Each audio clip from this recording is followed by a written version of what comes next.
안녕하세요. 코인 알려주는 남자입니다. 추석 연휴는 다들 잘 보내고 계신지 모르겠습니다. 비트코인과 코인 시장은 연휴 기간임에도 불구하고 계속 가격이 올라가지고 오늘 비트는 급등을 해서 27.9K까지 올라와 있는 모습을 확인할 수 있습니다. 10월이 시작이 됐기 때문에 지금 왜 가격이 올랐고 10월 달에 코인 시장과 비트코인은 어떻게 될지 한번 예상해보는 시간을 가져보도록 하겠습니다. 거래가 특정 코인을 1억 4천만 개 이상 매수를 했는데 이런 고래의 움직임이 이 특정 코인에 어떤 영향을 줄지 살펴보도록 하겠습니다. 먼저 비트코인 CVD 자료상으로 특이사항으로는 제가 늘 강조드렸던 27.5K와 28K 사이 이 구간을 이번에 급등이 일어나면서 모두 뚫은 모습을 확인할 수 있습니다. 그러면서 26K에 있는 이 매수벽 같은 경우도 더 두꺼워진 걸 확인할 수 있고요. 지금 거래량이 터졌기 때문에 이 부분이 더 위로 올라갈 가능성이 있는데 어떤 식으로 움직일지는 좀 더 살펴봐야 되겠습니다. 이 28K가 올라갔을 때는 보시게 되면 좀 강한 매도벽 같은 경우는 30K가 있기 때문에 한 3개월 만에 다시 30K 위로 올라갈 수 있는 그 가능성에 대해서 한번 봐야 될 것 같고요. 아까 28.5K에 있던 이 매수벽 같은 경우는 개인적으로는 찍고 올라갈 수 있지 않을까 이렇게 보고 있고, 그 이후로는 돈을 썼기 때문에 한번 돈을 쓴 건 그 뒤에 이제 더 올리기 위해서 바로 올리고 내리면 아깝잖아요. 그래서 그런 부분들이 있기 때문에 연속성이 있어서 좀 지켜봐야 될 것 같고, 특이사항으로 비트코인이 올라가면서 알트코인들도 이제 큰 폭의 상승이 있었습니다. 그래서 여러분들께서 본인이 가지고 계신 알트코인들이 좋은 성과를 내고 있는지 살펴보는 기회의 장이라고 생각이 듭니다.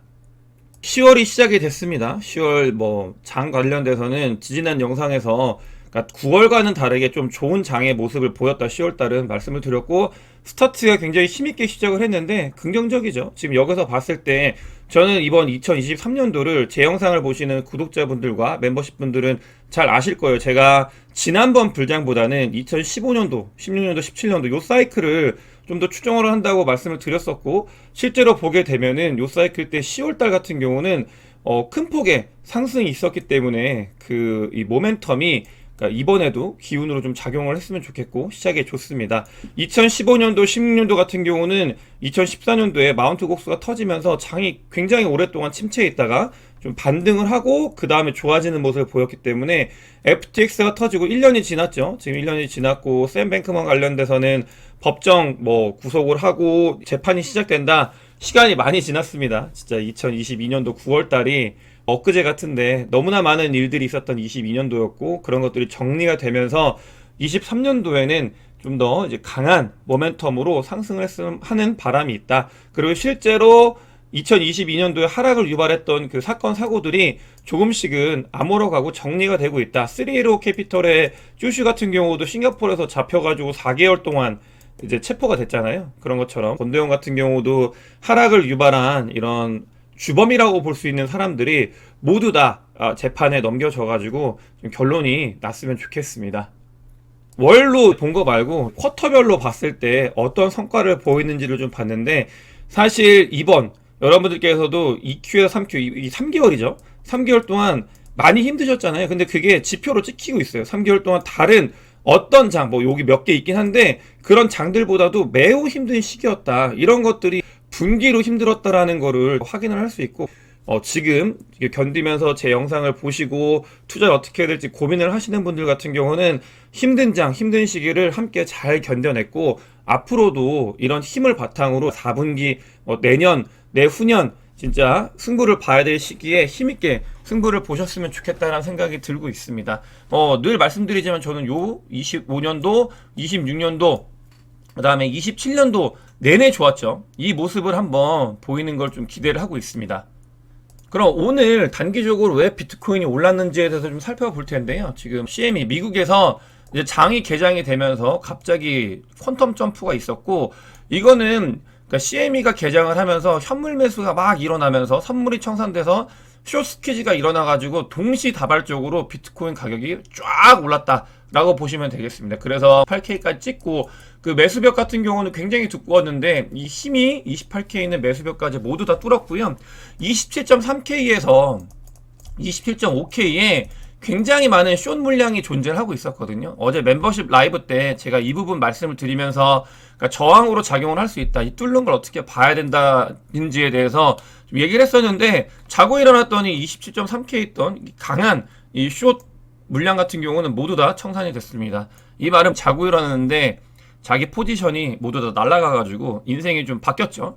그런 분들이 많이 계셨다. 그 다음에 다음으로 많이 있는 곳이 요 구간 28.7K 구간에 또 숏 물량이 많이 있습니다. 그래서 지금 요 구간에 지금 숏 물량이 청산이 많이 됐다라고 보시면 되겠고요.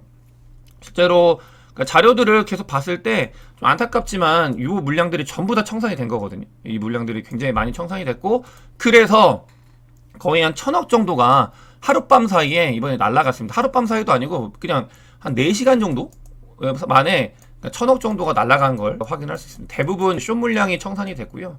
안 그래도 장에 크립토 시장 유동성이 많이 말라가고 있는데 그러니까 청산보다는 이런 것들이 다 현물 매수세로 올라와가지고 그냥 모두 저는 개인적으로 롱을 보면서 그러니까 숏을 안 치고 사람들이 팔지 않으면 가격이 오르는 건 당연한 거잖아요. 조금 더 그런 대동단결하는 불장이 그런 모습을 많이 보이는데 롱 치고 숏하는 사람들 바보라고 하거든요. 그때는 그런 장이 와가지고 모두 롱을 바라보면서 비트나 코인 시장 여러분들과 제가 가지고 있는 코인들이 쭉쭉 오르는 그런 시기가 빨리 왔으면 좋겠습니다. 이 상황에서 뭐 좋은 상황이긴 한데 조심해야 되는 부분들에 대해서 좀 말씀을 드리면은 지금 그러니까 OI가 많이 올랐다라는 건 뭐냐면 이게 빵 이게 튀면서 그러니까 선물이 많이 붙은 거예요. 선물이 붙고 그러면서 숏 스퀴즈가 일어나고 가격이 이제 팍 올랐는데 지금 이제 30K, 28K 그 다음에 이렇게 해가지고 25K까지 쭉 내려왔을 때 이 쇼터멀 더 리얼라이즈 프라이스 밑으로 내려왔을 때 요 기간 동안 일어났던 일이 뭐냐면 이 OI가 올라가면은 가격이 오르긴 했었는데 그 다음에 다 되돌렸다. 그런 일들이 발생을 했다라는 게 지금 자료로 나타나고 있습니다. 그러니까 가격이 하락을 할 수 있다. 이 부분을 염두에 둬야 된다라고 이제 자료 분석을 하신 분이 계셔가지고 저도 경계를 해야 된다라는 거에 대해서는 동의하기 때문에 이 자료를 가지고 왔고 정리를 하면은 첫 번째로 중요 이 저항 라인을 다 뚫었죠. 27.5K 부분 같은 경우는 말씀드렸던 게 쇼터멀 더 리얼라이즈 프라이스도 있고 200주 200일 이평선 라인이 있기 때문에 27점에서 28K 사이를 어떻게 뚫는지를 봐야 된다고 말씀을 드렸는데 그 구간까지 한 방에 터치를 했고요. 이 부분의 추세가 계속 이어지는지를 살펴봐야 되고 두 번째 같은 경우는 그럼에도 불구하고 아직 유동성이 막 들어오는 장이 아니기 때문에 이 OI가 되돌리게 되면은 가격이 다시 뭐 26K까지 내려갈 수 있는 가능성에 대해서도 열어두자. 이 말은 결론적으로는 그냥 아직도 이 박스권 안에서 횡보하고 있는 장 이런 느낌으로 받아들이는 게 좋다라는 말씀을 드리고 다만 알트코인들 제가 가지고 있는 알트코인들도 많이 상승을 했는데 이런 것들은 즐기시면 되겠습니다. 알트코인들 잘 안 오르잖아요. 잘 오르는 코인들을 유심히 여러분들께서 보셔야 돼요. 왜냐면 알트코인들 중에 지금 장이 좋지 않을 때 좋은 퍼포먼스를 보이는 코인들 불장 때 더 좋은 퍼포먼스를 보일 가능성이 굉장히 있습니다. 그래서 잘 살펴보는 걸 추천을 드리고요. 다른 온체인 데이터와 지표를 가지고 분석하시는 분들 자료를 가지고 왔는데 주봉도 그렇고 월봉도 그렇고 모두 상승을 이야기를 했었습니다. 사실 그래서 이 부분은 제가 소개를 해드렸었죠. 영상에서 그러니까 상승을 이야기를 했었다. 그게 실제로 드러나고 있다는 걸 확인할 수 있습니다. 그럼 연간 단위로 봤을 때도 아직은 기회가 있다라는 거를 좀 확인을 하면서 그러니까 너무나 좋은 기회가 있는 건 아닌가. 돌이켜봤더니 하고 지나고 났더니 지금 기회였는가? 기회였었네? 라고 이런 게 아니라 였었네가 아니라 기회구나라는 거를 여러분들께서도 많이 공부를 하시면서 잘 아셨으면 좋겠다라는 생각이 좀 들고요. 샘 뱅크먼 같은 경우는 작년이죠. 작년 이맘때 FTX에 있는 돈 지가 그냥 개인적으로 유용해가지고 뭐 민주당이나 다 로비하고 미국에서는 FTX를 키워가지고 아마 얘네들이 살아있었으면은 비트코인 현물 ETF가 코인베이스가 아니라 아마 FTX에서 수탁 서비스를 했을 거예요. 그런 일들을 많이 만들려고 빌드를 하다가 터졌죠. 바이낸스에 의해서. 1년이 지났습니다. 시간 참 빠른 것 같아요. 1년 어떻게 견뎠는지 잘 모르겠는데 저는 여러분들께서도 코인판에 1년 동안 계시면서 제 구독자분들 같은 경우는 많이 성장을 하셨을 거다라고 생각을 하고 제 영상을 꾸준히 보셨기 때문에 저 같은 경우도 정말 많은 성장이 있었던 것 같은데 그런 지적 성장 말고 저의 자산이 성장하는 이제 뭐 2년, 3년이 됐으면 좋겠습니다. 기회가 오고 있다고 저는 생각을 하고 있어요. 지금 어떤 준비를 하는지가 앞으로 자산을 퀀텀 점프할 수 있는 기회냐, 아니면 또 기회가 지나가고 있구나, 돌이켜봤더니 기회였구나라는 걸 인지하는 그런 좀 안타까운 일을 반복하게 되는지, 그걸 결정짓는 시기라고 생각을 합니다. 그래서 그런 부분들에 있어서 많이 좀 강조를 드리고 싶고요. 그래서 함께 이런 부분들을 좀 타이트하게 관리를 하는 그런 시기가 됐으면 좋겠습니다. 뉴욕 투자은행 HC 웨인라이트라는 곳이 있어요. 뭐 투자은행들이 워낙 많기 때문에 그 의미는 크진 않을 수 있는데, 근데 그 부분이 있습니다. 지금 비트코인의 강세장이 이미 시작됐을 가능성, 이런 부분이 중요한 게 아니고 투자은행에서 이런 이야기를 하기 시작했다는 거, 이런 것들 여러분들 좀 아셔야 돼요. 이게 왜냐면, 그러니까 지지난번 사이클에는 이런 말을 투자은행들이 할 리가 없어요. 그냥 막 진짜 코인은 쓰레기다, 이런 이야기를 하던 곳인데, 이 장이 좋지 않은 상황에도 불구하고 뉴욕 투자은행 HC 웨인라이트라는 곳에서는 비트코인을 관심을 두고 있다라는 포인트에 이거를 좀 가져가야 된다라는 말씀을 드립니다. 이 말은 뭐냐면, 미국도 그렇고 뭐 유럽도 그렇고 일본, 제가 지난 영상 꼭 보셔야 돼요. 말씀드렸잖아요.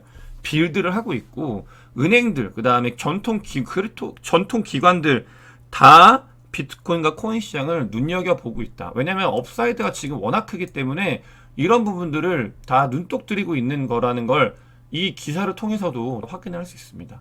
완전히 변화된 모습이에요. 스탠스 자체가. 이 하락장에서도 여러분들도 힘들고 저도 힘들지만, 그럼에도 불구하고 호재가 너무 많잖아요. 앞으로 있을 호재들, 뭐 비트코인 현물 ETF 내년도 되면 승인될 거고, 이런 것들을 그러니까 조금씩 보면은 변화를 느끼지 못하지만 좀 더 넓게 보면, 그리고 또 높은 곳에서 보면 변화가 어마어마하게 일어나고 있다는 거를 알 수 있거든요. 그런 것들을 여러분들께 더 많이 말씀을 드리고 싶고, 지금 이 뉴욕 투자은행 HC 웨인라이트 비트코인 강세장 이미 시작했을 가능성은 제가 온체인 데이터나 지표나 이런 것들을 통해서 얘보다 더 잘 분석을 해가지고 알려드리잖아요. 그런 것들은 중요한 게 아니고, 지금 얘네들이 이 하락장임에도 불구하고 보고 있다, 이런 것들을 이 기사에서 캐치를 해야 됩니다. 이더리움을 고래들이 공격적으로 매집하고 있는 모습이 계속 포착이 되고 있습니다. 이더리움 같은 경우는 스테이킹을 하기 위해서라도 지금 한 300억 정도를 또 바이낸스에서 인출을 했어요. 많은 이더들이 계속 거래소에서 빠져나가고 있고, 고래들은 어마어마하게 많은 물량의 이더리움을 모아가고 있다. 이런 부분들 제가 영상에서 주기적으로 계속 트래킹하면서 여러분들께 말씀을 드렸죠. 이더리움의 미래 의심할 필요가 없다, 이런 부분들에 대해서도 좀 말씀을 드리고 싶고, 지금 아비트론 관련돼서 고래들이 매집을 시작을 했습니다. 아비트론 같은 경우는 4분기에 굉장히 좋은 일이 있어요. 그런 부분들을 고래들도 캐치를 한 것 같고, 저는 뭐 예전에 이 부분에 대해서는 좀 자세히 다뤘던 적이 있는데, 어찌됐든 간에 움직임이 보이고 있다. 1억 4천만 개 정도를 고래들은 아비트럼이 하락을 했을 때 매집을 했다. 그러니까 하락을 했을 때 누구는 팝니다. 근데 고래들은 반대로 매집을 합니다. 이런 부분들이 누군가가 돈을 버는 방법이라고 저는 생각을 하고 있고요. 그래서 여러분들께 이런 온체인 데이터를 통해서 고래들이 어떤 움직임을 보이고 있는지 안내를 드리겠습니다. 게리 겐슬러가 연휴 사이에, 미국은 연휴가 아니니까 청문회에 나가가지고 여러 가지 이야기를 했는데, 크립토는, 암호화폐는 화폐가 아니다 라고 이야기를 하고 있고, 저는 이 부분은 당연하다고 생각을 해요. 이거를 뭐 부정적으로 볼 필요는 없습니다. 암호화폐 전체가 화폐라고 하는 사람들은 사기꾼이기 때문에 그 말을 오히려 믿으시면 안 돼요. 이거는 맞는 말이죠. 비트코인, 이더리움을 제외하고 화폐의 기능을 충족하고 있는 암호화폐가 뭐가 있어요? 아무것도 없어요. 다 그냥 얼리 스타트업에 투자한다라는 생각으로 이 코인을 좀 봐야 된다고 보고 있고, 다만 투자하는 방식이 기존의 이제 뭐 웹2, 뭐 다른 투자를 하는 것들과는 완전히 다른 방식으로 투자하는 투자의 수단으로 생각을 해야 되지, 알트코인을 무슨 화폐기 때문에 크립토가 미래다 이렇게 너무 나가면은 그 벽에 스스로 갇히기 때문에 그러지 말고 어떻게 하면 돈을 벌 수 있을까를 봐야 되고, SEC 위원장은 또 자기 발언을 했습니다. 앞으로도 끊임없이 규제를 해나가겠다, 그런 이야기를 하고 있는 거고요. 알았다 정도로 그냥, 뭐 겐슬러 같은 경우는 이렇게 얘기하면 받아들여야죠. 그래, 알았다, 그렇게 해라, 알아서 해, 요 정도로 이제 넘어가면 되겠습니다. 지금 지나고 나면 좋은 기회였을 수도 있는 그런 시기가 지나고 있습니다. 크립토콘 자료를 가져왔고, 얘는 똑같은 얘기를 굉장히 다양한, 그러니까 올드 서플라이 리얼라이스드 프라이스로 이야기를 하고 있어요. 이거 뭐 매번 바뀌는데 지표가 바뀌는데 하는 이야기는 똑같아요. 지금이 좋은 기회였다, 기회일 수 있다. 그래서 저도 이 부분을 동의해가지고 전체적으로 큰 그림을 봤을 때 뭐 지표, 온체인 데이터, 고래 움직임 그런 것뿐만이 아니라 레가시 금융에서 움직이는 것들, 뭐 블랙록, 비트코인 현물 ETF, SEC가 왜 크립토를 그렇게 규제하려고 하는지 그런 모든 움직임들이 다 한 방향으로 나아가고 있고 그런 것들을 믿고 여기에 투자를 하고 돈을 벌어야 된다라는 말씀을 드리면서 오늘 영상 마치도록 하겠습니다. 영상이 도움이 되셨으면 구독과 좋아요 그리고 제 멤버십에도 큰 관심 부탁드리겠습니다. 영상 봐주셔서 대단히 감사합니다.